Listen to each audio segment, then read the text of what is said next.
I think the value of beauty and inspiration is very much underrated, no question. But I want to be clear. I'm not trying to be anyone's savior. That is not the.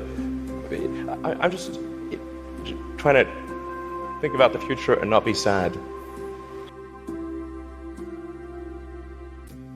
Like you can get a doctorate on many things that ultimately do not have a practical bearing on the world. And I wanted to, I really was just trying to be useful. That's the optimization. It's like, what can I do that would actually be useful? And the big aerospace companies had no interest in radical innovation. All they wanted to do was try to make their old technology slightly better every year, and in fact, sometimes it would actually get worse.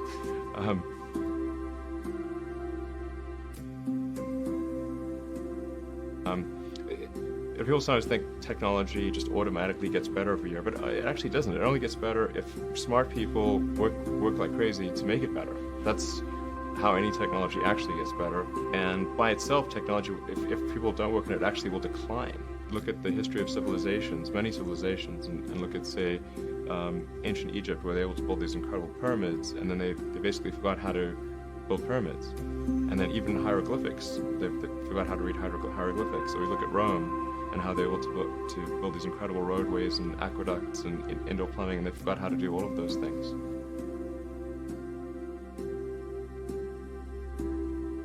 I think I feel fear quite strongly. So it's not as though I just have the absence of fear. I feel it quite strongly. But there are just times when something is important enough, that you believe in it enough, that you do it in spite of fear.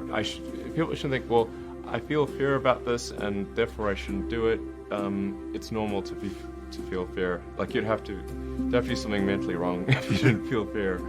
Actually, something that can be helpful is fatalism, to some degree. If you just accept the probabilities, then that diminishes fear. When starting SpaceX, I thought the odds of success were less than 10%, and I just accepted that actually probably I would just lose everything, but that maybe would make some progress. If we could just move the ball forward, even if we died, maybe some other company could pick up the baton and keep moving it forward, so that would still do some good.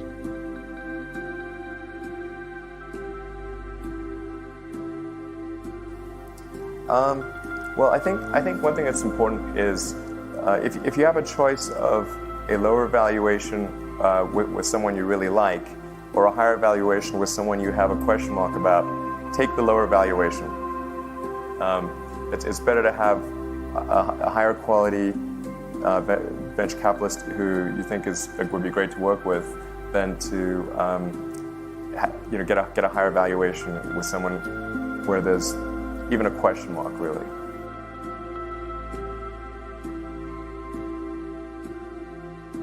The phrase that he uses is like starting a company is like chewing glass and staring into the abyss. So it's there's a point which obviously it's not that way.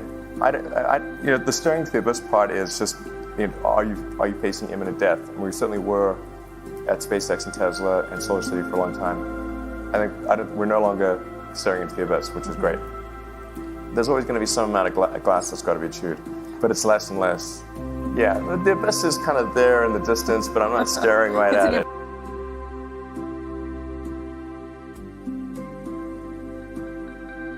And so there's like a meeting every month or two.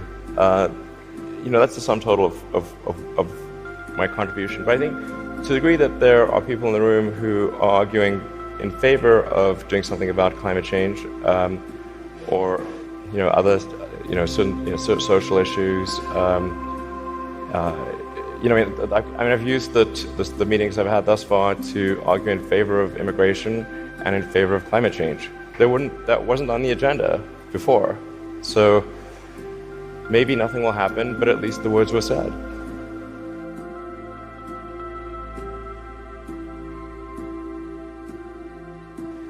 Yeah, I think it's important to have a future that is inspiring and appealing. I just think that there have to be reasons that you get up in the morning and you want to live. Like, why do you want to live? What's the point? What inspires you? What do you love about the future? And if we're not out there, if the future does not include being out there among the stars and being a multi-planet species, I find that it's incredibly depressing if that's not the future that we're going to have.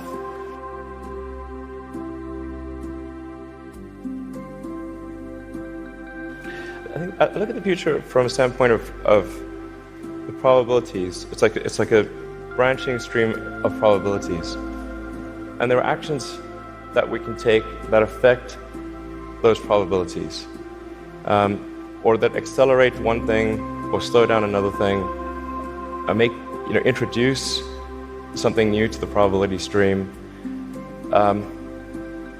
Sustainable energy will happen no matter what. If there was no Tesla never existed, it would have to happen out of necessity. It's tautological. If you don't have sustainable energy, it means you have unsustainable energy. Eventually, you'll run out, and the laws of economics will drive civilization towards sustainable energy inevitably. The fundamental value of a company like Tesla is the degree to which it accelerates the advent of sustainable energy faster than it would otherwise occur. So when I think what is the fundamental good of a company like Tesla, I would say hopefully it does. If it accelerated that by a decade, potentially more than a decade, that would be quite a good thing to occur. That's what I consider to be the fundamental sort of aspirational good of Tesla.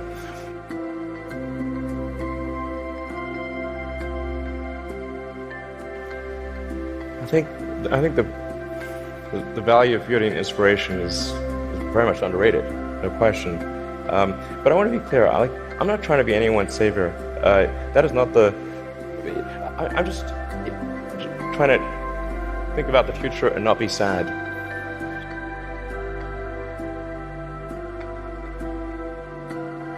If somebody is doing something that is useful to the rest of society, I think that's a good thing. It doesn't have to change the world. If you're doing something that has high value to people, and frankly, even if it's just a little game, or some improvement in photo sharing or something, if it has a small amount of good for a large number of people, I think that's fine.